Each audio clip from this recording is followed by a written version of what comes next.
Les États-Unis attaquent l'Iran et font basculer la guerre au Moyen-Orient dans une incertitude totale.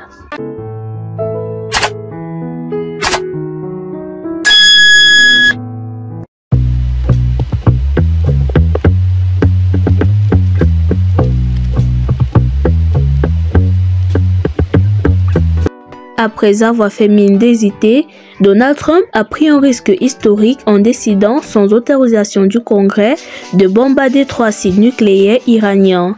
Tandis que les yeux se tournent vers la République islamique, Israël tient une occasion inédite de mettre à terre le régime de Téhéran qui a juré sa perte.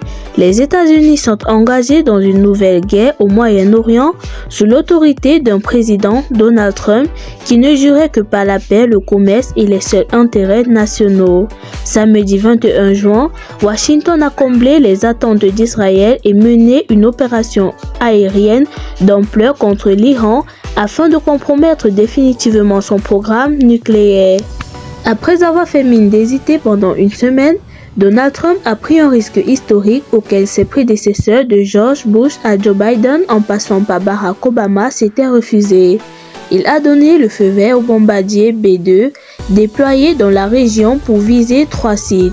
Natanz, lieu d'enrichissement d'uranium déjà endommagé par l'aviation israélienne, Ispahan, où seraient conservés des stocks importants de matières fissiles, et enfin Fordo, l'installation la plus enfouie au pied d'une montagne.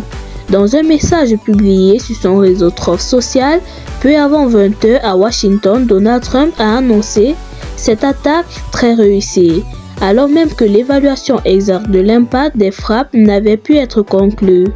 Tous les avions se trouvent à présent hors de l'espace aérien de l'Iran, a dit le président, en précisant qu'un changement complet de bombe avait été destiné à la cible la plus délicate, Fordo.